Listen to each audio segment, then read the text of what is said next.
मान के चलिए।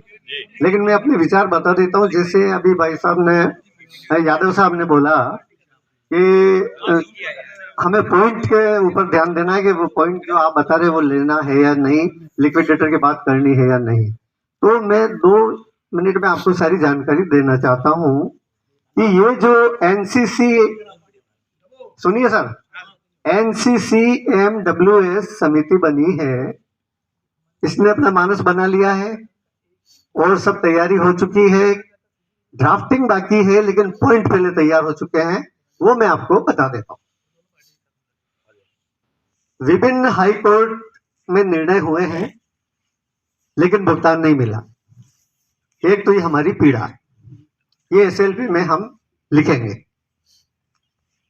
हमें पैसा नहीं, सोसाइटी चाहिए, क्योंकि हर हाई कोर्ट ने बोला पैसा दे दिया जाए, लेकिन देंगे कैसे? कोई नहीं दे पा रहा है। तो पैसा तो देने का कोई व्यवस्था तो करनी पड़ेगी ना।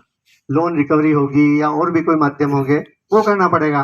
तो तीसरा, कोर्ट निर्णय चैलेंज नहीं कर रहे। हाई कोर्ट ने निर्णय दिया, हम उसको चैलेंज भी नहीं करेंगे। SLP हम अपनी पीड़ा बताने के लिए करें। उसके बाद वो आधार के रूप में रहेगा कि हमारे हाई कोर्ट ने निर्णय दिया लेकिन पैसा नहीं मिला, चैलेंज नहीं है। ओके, फिर हम करेंगे लिक्विडेटर को सरकार ने गलत तरीके से लगाया, सोसाइटी में जो नियम है उसकी पालना नहीं की, तो ऑटोमेटिक लिक्विडेटर को भी हम चैलेंज कर रहे हैं। ठीक है सर। उसके बाद हम अपनी तरफ से कुछ और पॉइंट रखेंगे। मुख्य बता देता हूं, काफी सारे पॉइंट होंगे, उनमें से मुख्य मुख्य क्या होंगे। MSCS एक्ट जो है ना, अपने multi state cooperative society, MSCS act बोलूंगा मैं उसको, उसकी धारा 77 उसके अनुसार हमें एक ऑडिटर नियुक्त किया जाए। अभी तक सोसाइटी ने जो भी किया है, आरोप सरकार ने लगाए हैं, एजेंसीज ने लगाए सरकार की, SFIO या वगैरह कुछ इनकम टैक्स। लेकिन एक आप पहले बात कर लीजिए, आप भी कुछ जवाब। ये है कि ऑडिटर नियुक्त होना चाहिए, निष्पक्ष ऑडिटर, जो ये पता लगाए कि संस्था ने कहाँ लगाया, क्यों लगाया, कैसे लगाया, सारा ऑडिट स्वतंत्र एजेंसी करे, ये हमारी पहली मांग है। दूसरी है, पुराने बोर्ड को हटाकर प्रशासक नियुक्त किया जाए। प्रशासक का मतलब होता है गवर्नमेंट ऑफिसर, कोई IAS ऑफिसर सिटिंग होना चाहिए, रिटायर्ड नहीं, जैसे कि लिक्विडेटर महोदय हैं रिटायर्ड है, ऐसा नहीं।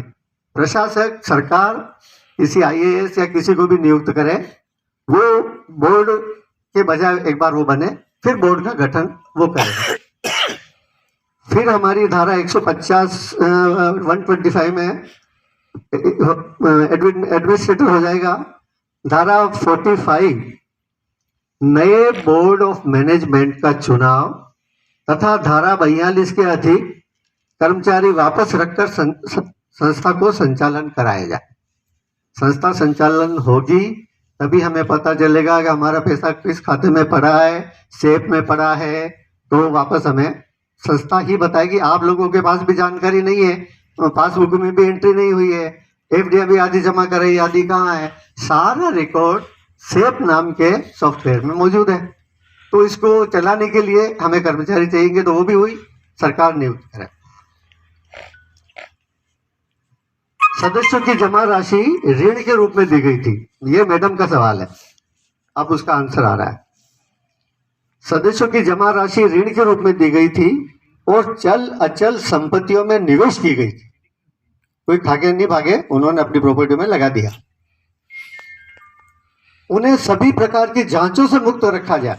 अभी सरकार ने किया कि जब्त कर ली, भाई हमारी खुद की संपत्ति है, सोसाइटी की नहीं है।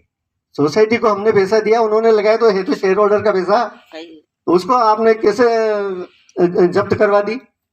वो गलत है। तो हम सुप्रीम कोर्ट में इस बात को भी चैलेंज करना चाहेंगे। और धारा 39(2) के बाद ऑडिटर जो मैंने बताया था, ऑडिट के बाद, उसके बाद जो बोर्ड ऑफ मैनेजमेंट के सदस्य अनियमितता जो पहले वाले बोर्ड ने की है, उनको हटाना है, नए बोर्ड का चुनाव कराना। मुख्य मांगे तो ये है, और बाकी साथ में 15-20 मांगे और जुड़ेगी, वो अभी फाइनल वकील के थ्रू ही करवा पाएंगे, वो उस समय होगी। और हमारी लीगल टीम दिल्ली में लॉयर से लगातार संपर्क में है, और हमें जितनी जानकारी मिल रही है मैंने आप सबके सामने साझा कर दी। धन्यवाद। संचालक मंडल के ऊपर उसको हमारे उनसे क्या लेना है, उनकी जांच चल रही है नहीं चल रही है, उनको हम निष्पक्ष उनको जांच से बाहर क्यों करें इस एसआईएल बिल में? वो तो करते रही, गवर्नमेंट का काम है। हमें तो उनमें इसमें एक पॉइंट और लिखी है कि जिन जिन ऑफिसरों ने इस सोसाइटी की ऑडिट की है 1999 से 2017 तक, उनका भी उसमें अभियुक्त बनाया जाए। जो तत्कालिक अफसर हैं उनको भी उसमें तत्कालिक, इनको भी उसी तरह से उनको भी जेल में डाला जाए। जबकि मोदी साहब तो जेल में है, ये कोई बात नहीं, वो तो मोदी साहब तो जेल में रहेंगे। सर स्वतंत्र